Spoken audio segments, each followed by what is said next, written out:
시편 55편 다윗의 마스길,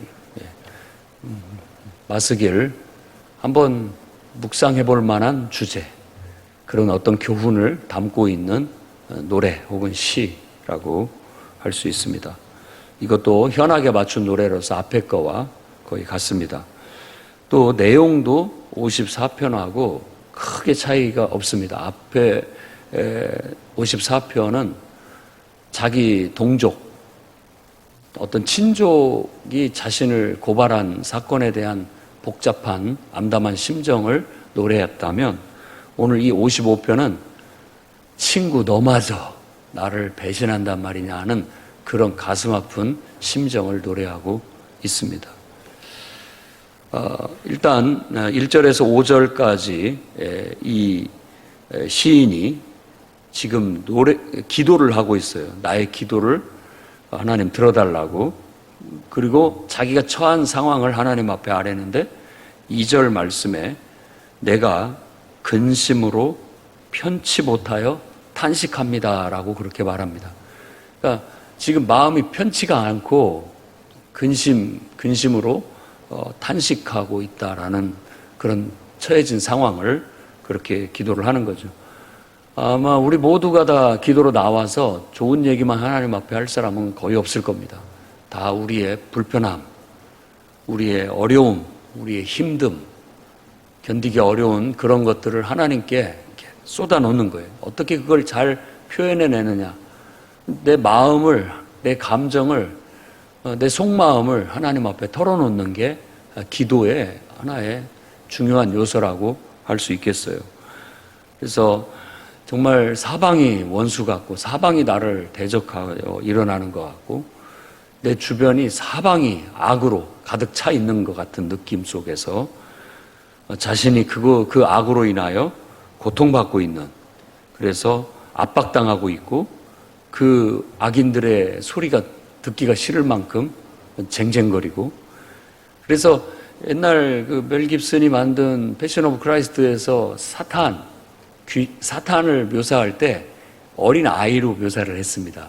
영화를 잘 보면 어린 애들이 막 떠들면서 귀찮게 하는 거, 그렇게 묘사를 했어요. 유다가 배신했을 때 유다의 주변에서 유다를 괴롭히는 사탄을 그 어린 아이들이 막 달라들어서 귀찮게 하고 떠들고 하는 그런 것으로 묘사를 했어요.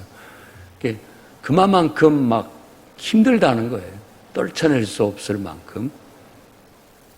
그리고 그런 압박받는 느낌, 그러다 보면 사망의 위험이 내게 이르렀다라고 할 만큼 이건 뭐 죽는 게 낫지 사는 것보다 하는 그런 마음이 찾아오게 됩니다.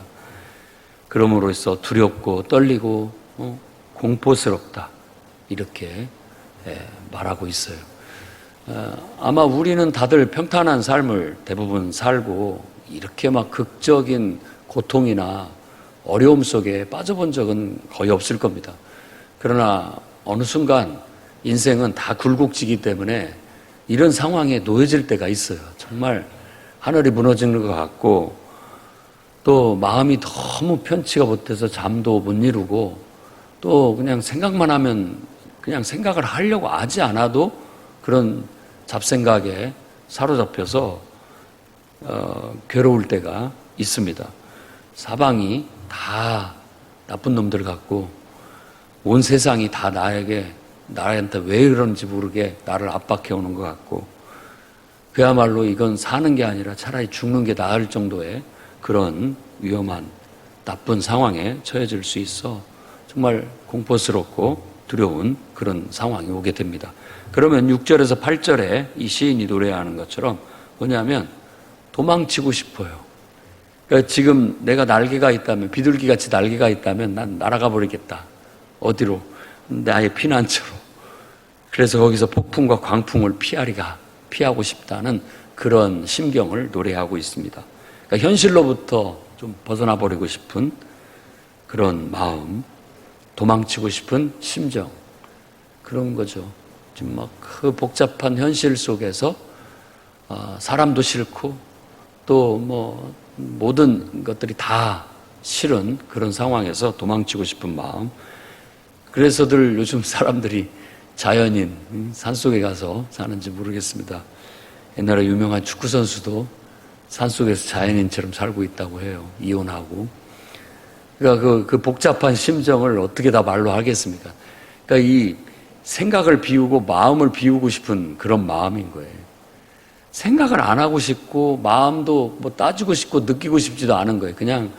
그냥 나는 나이고 싶은 그런 도피하고 싶은 도망치고 싶은 그런 심정을 표현하고 있고, 또 실제로 우리 사회 속에서 보면 그렇게 도망쳐서 사는 사람들이 있습니다. 어디론가 도망가서 뭐 해외로 간다든지, 또 남자는 가끔 군대로 가버린다든지 이런 거라든지, 또 그야말로 시골로 그냥 가서 어디 가서 아무도 모르는 데 가서 살고 싶은 그런 마음들이 있습니다. 그런데 이제 그런 도피가 정말로 피난처가 돼서 좀 안정도 갖고 치유도 되고 회복도 된다면 그나마 그런 면에 있어서는 도움이 되겠지만, 그걸 얻기 위해서 잃어버릴 것들이 너무 많죠. 인생에 많은 소중한 가치나 의미들을 다 잃어버리고서 그 마음의 평안과 안식을 얻을 수 있는 거예요. 근데 우리 그리스도인들은, 또 하나님을 믿고 의지하는 사람들은 우리의 피난처는 저 산속도 아니고 해외도 아니고 군대도 아니고, 일단 우리의 피난처는 우리 하나님을 나의 피난처로 삼고 그분 앞에 나오면 피해지는 거예요. 그게 가장 안전한 피난처라고 볼 수 있고, 또 가장 건전한 피난처라고 할 수 있겠습니다. 이제 심리학에서도 얘기할 때 스트레스를 피하는 그 대처 방법 중에 이런 도피는 쉬운 방법이긴 하나 좋지 않은 방법으로 그렇게 얘기를 합니다. 가장 쉽게 편하게 택할 수 있는 것이 도피거든요. 근데 이 피하는 것이 한 번 피하는 거로 되지 않습니다. 계속 피해 버릇하면 계속 피하게 돼요. 그러면 갈 데가 없어요, 나중에는. 오히려 자기 입지를 더 좁혀버리고 자기를 더 조그마한 상자 속에 가둬버리는 것이에요. 그러니까 좋지 않은, 순간적인, 일시적인 거는 좀 피할 수 있지만 궁극적인 해결책은 못 된다라고 그렇게 얘기합니다. 그런데 우리가 하나님 앞에 피한다라는 것은 이거 현실 도피가 아니에요. 현실 도피가 아니라 하나님을 통해서 내가 치료도 받고 회복도 되고 힘도 얻고 지혜도 얻어서 그런 복잡한 현실에 부딪히겠다라는 그런 긍정적인 태도입니다. 도피가 아니라 충전이에요, 충전. 잠깐 숨 고르기. 숨을 고르고 정신 똑바로 차리고 다시 한번 붙어보자. 다시 한번 생각해보자. 라는 그런 게 하나님 앞에 피해서 그분 앞에서 해결해 나가는 겁니다. 지금 이 시인도 그 과정을 걷고 있는 거예요. 마음은 도망치고 싶었죠. 그러나 그가 어떻게 하는지는 이제 다음 구절들에 나타나게 됩니다. 일단은 자신이 지금 이 도망치고 싶은 이 도시, 성을 얘기하는데 9에서 11절에 자기가 지금 살고 있는 이 성이 강포, 분쟁, 죄악, 재난, 악독, 압박, 속임수, 이런 게 난무하다는 거예요. 우리가 건강하고 우리가 힘이 있고 당당할 때는 이런 것들이 별로 안 느껴집니다. 응? 세상이 이렇게 악하단 말이야? 와, 세상이 도대체 완전히 썩었구나. 이런 세상에서 우리가 산다니 치가 떨린다. 할 만큼 온갖 곳곳에 막 폭력, 분쟁, 갈등, 죄악, 재난, 질병, 악독, 압박, 속임수, 거짓, 온 천지가 다 그런 것 같아요. 세상이 다. 우리가 상처를 받고 약해지면 이렇게 됩니다. 이런 게 막 더 우리를 애워싸는 것처럼 느껴져요. 근데 건강하면 이런 게 별로 잘 보이지 않고, 건강한 사람일수록 자꾸만 좋은 것이 보입니다. 세상이 이렇게 아름답던가, 세상이 이렇게 감사할 수가 있는가? 세상이 너무 정말 좋다라는 그런 느낌을 많이 받아요. 그러니까 이런 상반적인 개념을 느끼게 되는 거예요. 똑같은 세상인데 우리의 시각에 따라 그렇게 보이게 되는 겁니다. 나의 입장에 따라. 그러니까 우리 눈이 어두우면 온몸이 어두운 거예요. 내가 이런 것들만 보이면 내 인생이 우울한 거예요. 그러나 우리 시각을 바꾸고 정말 긍정적인 것, 아름다운 것, 멋있고 귀하고 좋은 것 이런 것들을 바라보면 살만한 세상이 또 되는 거예요. 그러니까 우리의 이 마음이 어둡다라는 게 얼마나 중요한지 알 수 있죠. 근데 세상을 다 송두리째 바꿔버리기는 쉽지 않습니다. 여러분들이 그런 능력이 된다면 한번 해보세요.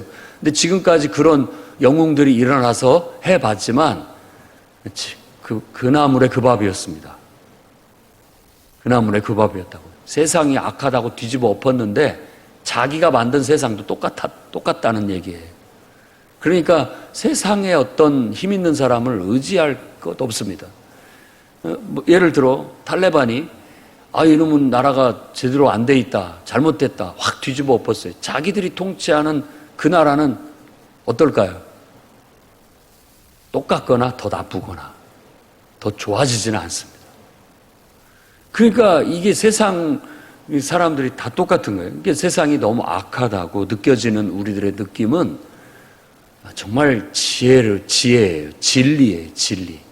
내가 사는 세상은 선과 악이 공존하면서 좋은 면도 나쁜 면도 있다. 그럼 어떻게 그 속에서 내가 정말 살아낼까? 어떻게 내가 악한 것들을 밀어내고 좋은 것들을 취하면서 살아갈 수 있을까? 세상을 뒤집어 엎을 수 없다면 나를 바꾸자는 거예요. 나를. 내 눈을 바꾸자는 거고 내 마음을 바꾸자는 거예요. 자꾸만 이런 악하고 막 이런 것들만 보이는 그런 눈을 오히려 아름다운 것들이 보이게 하고 감사의 마음이 느껴질 수 있도록 또 긍정적으로 세상을 헤쳐나가는, 싸워나가는 그런 태도를 가질 수 있게끔 만드는 것이 중요해요. 그러니까 건강이 최고입니다. 건강해야 그렇게 볼 수가 있어요. 육체가 건강하면 마음도 건강한 거고 마음이 건강하면 육체도 건강해지는 겁니다. 그러니까 우리는 더 궁극적인 목적을 하나님께 둬야 되죠. 그러니까 하나님과 관계가 건강하면 내 마음도 몸도 건강해진다라고 볼 수 있겠다는 거예요. 그가 아무튼 뭔가 어떤 수렁에 빠졌어요. 뭔가 문제 속에 그 사건 속에 휘말렸어요. 그러다 보니까 이런 평상시는 못 느꼈던 세상의 악을 그냥 아주 피부가 감각이 살아난 것처럼 느끼고 있습니다. 자, 12절과 14절. 저도 이걸 여러 번 읽었습니다. 12절. 도대체 뭔 말이야, 이게. 나를 책망하는 자는 원수가 아니라 원수일진데 내가 참았으리라. 나를 대하여 자기를 높이는 자는 나를 미워하는 자가 아니라 미워하는 자일진데 내가 그를 피하여 숨었으리라. 이 작은 글씨로, 제 성경에는 작은 글씨로 원수일진데 미워하는 자일진데 이 말이 더 헷갈리게 했던 것 같아요. 쉽게 얘기한다면 나를 책망, 나를 비난하는 게 진짜 원수라면 차라리 내가 당연히 그놈은 그런 놈이다라고 받아들이겠다라는 그런 뜻입니다. 그리고 나를 미워하는 자가 원수라면 걔는 나를 원래부터 싫어해. 당연하게 받아들이겠다라는 거예요. 그런데 13절에 그게 정말 나의 원수가 아니라 아니 너란 말이냐, 내 친구, 내 동료, 절친한 내 친구가 나한테 그럴 수 있단 말이냐라고 이게 주저앉는 거예요. 이 정말 이렇게 어이가 없어서 너무 기가 차서 숨이 안 쉬어지는 거예요. 그냥 주저앉는 거죠. 멜 깁슨이 만들었던 브레이브하트 거기서도 그렇죠. 윌리스라는 이제 영웅이 결국은 귀족들한테 배신당하는, 다 약속해서 같이 싸우기로 했는데 나중에 보니까 적진에 있어요. 투구를 벗겨보니까 자기하고 약속했던 그 귀족이 여기 주저앉죠. 그냥 어떻게 그럴 수가 있나 하는 생각이 들잖아요. 믿을 사람이 없구나. 정말 믿을 사람이 없구나.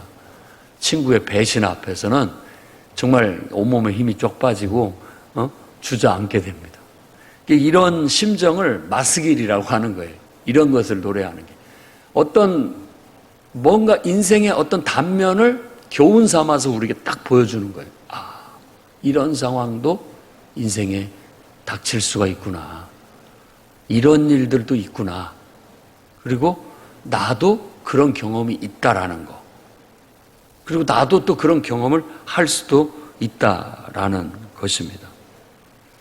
정말 절친한 친구로부터 이런 배신의 행위를 겪었을 때 얼마나 당혹스럽고 기운이 빠지고 낙심되게 되겠습니까? 그 친구는 같이 재미있게 의논도 하고 또 어울려서 하나님의 집에서 같이 지냈던 사람이에요. 우리가 교회로 얘기한다면 같이 기도하고 같이 밥 먹고 같이 전도하고 같이 여러 가지 이렇게 했던 사람인데 어느 날 반대편에 서가지고 하나님은 없다, 또 오히려 막 저주하고 예수 믿는 것들 하면서 욕하고 있다면 그게 얼마나 더 하겠습니까? 아무튼 믿었던 사람의 배신, 이 모습 속에는 이런 시편의 내용은 예수 그리스도의 제자 12명 중에 유다의 배신을 떠올리게 하는 장면입니다. 그 유다의 배신이 친구의 배신으로 묘사되고 있어요. 이런 말씀의 성취라고 볼 수 있겠죠. 그 다음에 이제 15절부터 심판을 내려달라고 기도를 합니다. 늘 얘기를 드렸듯이 심판은 바로 잡아달라는 거예요. 하나님 앞에 무조건 벌해달라는 것이 아니라 바로 잡아달라는 거예요. 그런데 이제 여기서는 친구가 정말 너무 해도 너무했다라고 생각하기 때문에 하나님께서 저 앞에와 뒤에 이렇게 그것을 심판에 대한 기도를 넣어놨는데 앞에는 혓바닥을 잘라주십시오라고 그렇게 아주 노골적으로 기도를, 그놈의 혀를 그냥 뽑아내버려 달라고, 잘라달라고 기도를 하고, 또 갑자기 사망이 임하게 해달라고, 갑자기 그냥 사망이 임하게 해달라고, 그러니까 갑자기 죽어버리게, 요절하게, 단명하게 해달라고 그렇게 기도를 드리고 있습니다. 그리고 자신에게는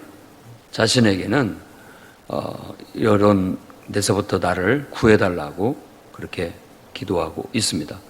그의 기도는 옛적부터 계신 하나님을 찾고 그 하나님을 의지하고 있다라는 거. 옛적부터 계신 하나님이라는 말은 그만큼 하나님은 믿을 만한 분이시다라는 거예요. 배신하는 친구와 대비적으로 보입니다.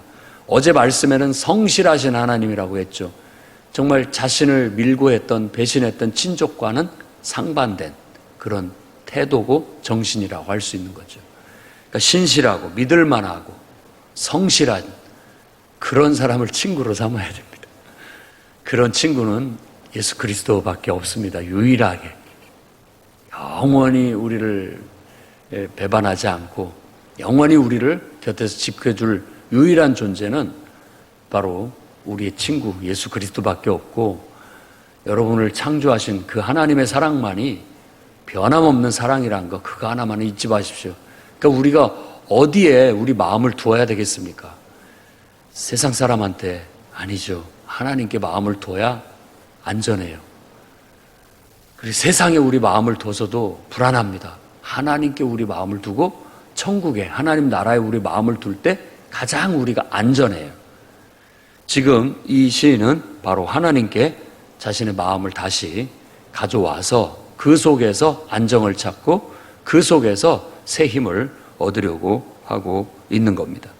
더 나아가 그 악인, 그 자신을 배신한 친구를 성토하는데 19절 말씀 보면 그들은 변하지 않고 하나님을 경외하지 않는다. 내가 이제 그 사람을 본질을 알았다. 속마음을 알았다는 거예요. 그의 속마음은 정말 우유처럼 말은 매끄럽게 하는데 실상은 전쟁이요. 기름처럼 부드러운 것 같은데 말이 실상은 뽑힌 칼이다. 내 그놈의 속마음을 이제야 알았다. 라고 그렇게 얘기하고, 그런 마음 속에는 하나님이 없다. 하나님을 의지하고 경외한다면 그럴 수 없다. 54편도 마찬가지입니다. 하나님을 모신다면, 하나님을 섬긴다면 그렇게 행동할 수 없다. 라고 그렇게 말하는 거죠. 그리고 변할 인간이 아니다. 그만큼 그 단호하게 그 친구에 대한 미움이나 배신에 대한 그 감정을 표현하고 있습니다. 그러면서 스스로에게 말합니다. 22절에 보면 내 짐을 여호와께 맡겨라. 자기 자신한테 자기가 말하는 거예요. 그것은 곧 모두에게 얘기하는 것이 될 수 있겠죠. 야, 그러니까 세상에 의지할 것도 믿을 것도 하나도 없다. 내 마음을, 너 자신을 하나님께 맡기라. 하나님께. 그래서 다시 용기를 내고 힘을 내고 의욕을 가지고 살아가라 라고 스스로에게 말하고 있는 거예요. 그래서 이런 인간 같지 않은 사람들은, 그런 인간들은 인생의 반도 못 살고 죽을 것이다. 하나님께서 그렇게 하실 것이다 라고 위안을 얻는 거예요. 스스로가. 하나님께서 그런 인간은 심판하셔서 인생의 반도 제대로 못 살고 죽고 말 것이다. 그러나 나는 항상 하나님 의지하고 살겠다. 그래서 하나님을 의지하고 섬기는 것은 도덕과 윤리의 근간이 되는 겁니다. 하나님이 없다 하는 것은 도덕과 윤리를 버리겠다는 뜻입니다. 지금의 인본주의나 자유주의는 사실은 절대적 기준의 도덕적 기준과 가치는 저버렸다는 뜻입니다. 그래서 상대적 도덕과 윤리뿐인데, 상대적 도덕과 윤리는 귀에 걸면 귀걸이고 코에 걸면 코걸이입니다. 자기한테 좋으면 다 도덕이고 윤리고요, 자기한테 나쁘면 악이라고 얘기해요. 그것 때문에 서로 싸우고 난리를 치고 살아가고 있을 겁니다. 앞으로 그런 것들은 정말 인간이 더 이성적으로 밝게 그걸 깨닫지 못한다면 그런 복잡함과 혼란한 법안, 그런 복잡함과 혼란한 사회 질서는 계속 갈등과 혼란을 야기할 수밖에 없게 돼요.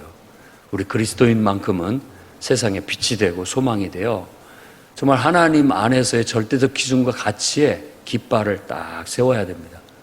그래서 그게 기준이다. 사람을 모이라고 할 때도 기준 잡고 기준으로 해서 회쳐 모이게 하는 거예요. 기준이 없어요. 모여라. 근데 어디로 모이라는지를 몰라요. 그런 세상 속에 살지만 우리만큼은 하나님을 의지하고 정말 하나님께 우리 자신을 맡기고 그분을 통해서 늘 공급받고 힘을 얻고 지혜를 얻어서 항상 당당하게 이 복잡하고 무질서하고 혼란한 세상을 헤쳐 나아가셔서 꼭 승리하는 여러분 되시기를 주의 이름으로 축원합니다.